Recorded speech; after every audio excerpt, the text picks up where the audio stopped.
Saya akan menjelaskan struktur jantung. Satu, struktur jantung. Jantung dibagi menjadi dua rongga, rongga kiri dan rongga kanan, oleh dinding otot yang disebut septum. Dua rongga terdiri dari masing-masing dua kamar, bilik atas disebut atrium, yang bawah disebut ventrikel. Rongga kanan menerima darah ke oksigen dan berbagai bagian tubuh, kecuali paru-paru, dan memompanya ke paru-paru, sedangkan rongga kiri menerima darah beroksigen dari paru-paru yang dipompa ke seluruh tubuh.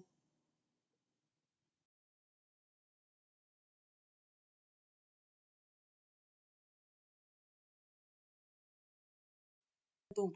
Aorta, arteria pulmonalis, vena pulmonalis, atrium, vena cava superior, ventriksi, katup mitral, katup atrioventrikular, dinding jantung, ventriculum.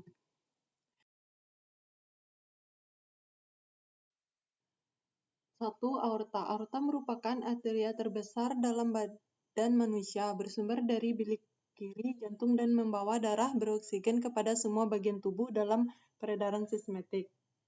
Aorta adalah arteri elatis, oleh karenanya dapat mengembangkan dan memberikan energi potensial yang akan membantu mempertahankan tekanan darah sewaktu diastole, karena di saat aorta akan berkontraksi pasti.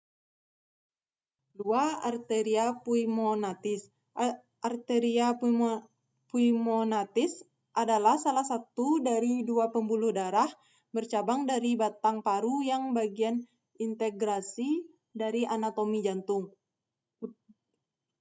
utuh dan merupakan pembuluh yang mengangkut darah dioksigen ke paru-paru yang berasal dari ventrikel kanan. Fungsi utamanya adalah untuk membawa darah terdoksigenasi, darah kaya oksigen, dan ventrikel kanan jantung ke paru-paru arterial pulmons, menghubungkan paru-paru dari ventrikel kanan jantung ke paru-paru. Darah terdoksigenalis yang dikumpulkan dari tubuh kemudian dikirimkan kembali ke ventrikel kanan jantung, yaitu dinding ventrikel kanan.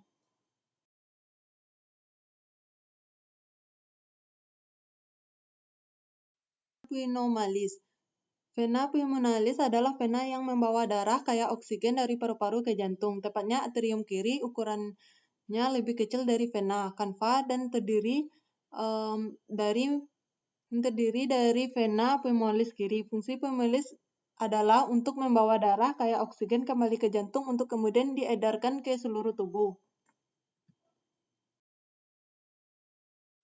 Atrium adalah bentuk jamak dari atria yang sama artinya dengan serambi. Terdapat dua atrium, yaitu atrium kiri, serambi kiri, dan atrium kanan, serambi kanan. Fungsi dari atrium kiri yaitu menerima darah dari paru-paru, sedangkan dari atrium kanan adalah menerima darah dari seluruh tubuh yang kaya akan karbon dioksida, kemudian membawanya ke ventrikel kanan.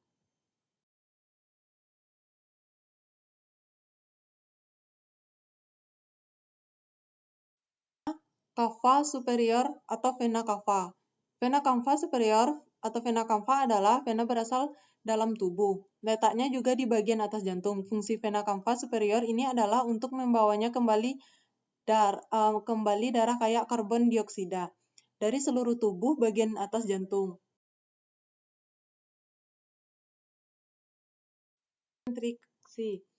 Ventriksi adalah dua ruangan kosong dari 4 ruangan di bagian bawah jantung. Ventriksi juga disebut bisit. Ada dua macam ventriksi, yaitu kanan dan kiri. Fungsi ventriksi kanan yaitu menerima darah dari atrium kanan dan membawanya ke paru-paru, sedangkan ventriksi kiri yaitu menerima darah dari atrium kiri dan membawanya ke seluruh tubuh. Mitral. Katup mitral adalah katup yang memisahkan atrium kiri dan ventriksi kiri. Katup ini dapat terbuka saat darah kaya oksigen di atrium kiri hendak mengalir ke ventriksi kiri kembali ke atrium kiri. Jika darah berada di ventriksi kiri mengalir ke atrium kiri, maka akan terjadi ketidakseimbangan proses sirkulasi darah yang berada di jantung. Atrioventrikular.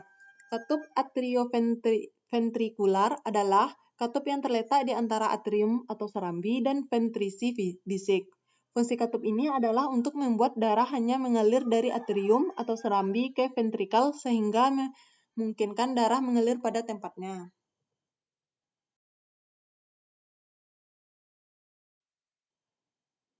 9. Dinding jantung. Dinding jantung terdiri dari 3 lapisan, yaitu lapisan epikardium, luar lapisan miokardium tengah, dan lapisan endokratium dalam.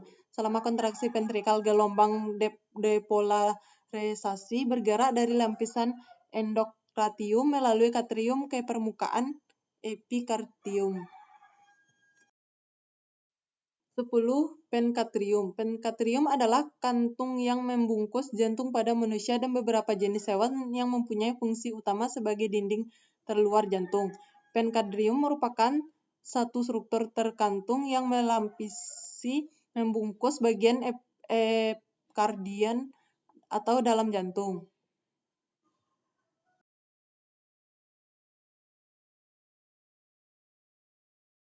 Sirkulasi pembuluh darah. Sistem sirkulasi berfungsi dalam homeostatis dengan sebagiannya sistem transportasi tubuh pembuluh darah mengangkut dan mendistribusikan darah yang dipompa oleh jantung untuk memenuhi kebutuhan tubuh dan dipompa oleh jantung. Natrium juga menyingkirkan zat-zat dan penyimpanan sinyal hormon.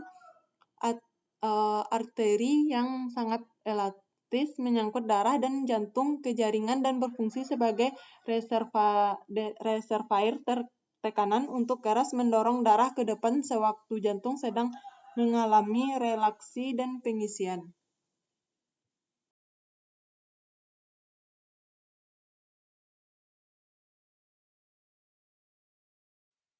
Mengangkut panas sebagai hasil proses metabolisme sel ke seluruh tubuh, serta membawa berbagai hormon dan melalui suatu jaringan bergantung pada Kluber Adnol atau pembuluh yang banyak mengandung otot yang memperdarahi jaringan tersebut.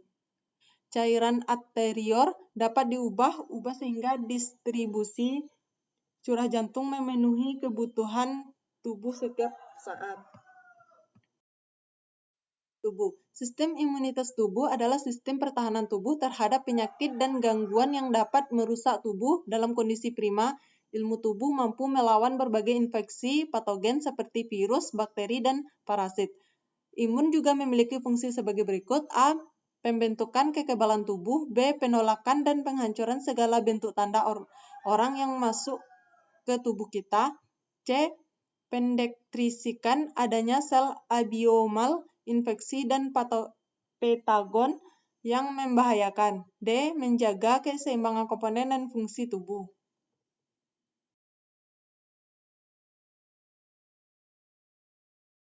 Terima kasih. Assalamualaikum warahmatullahi wabarakatuh.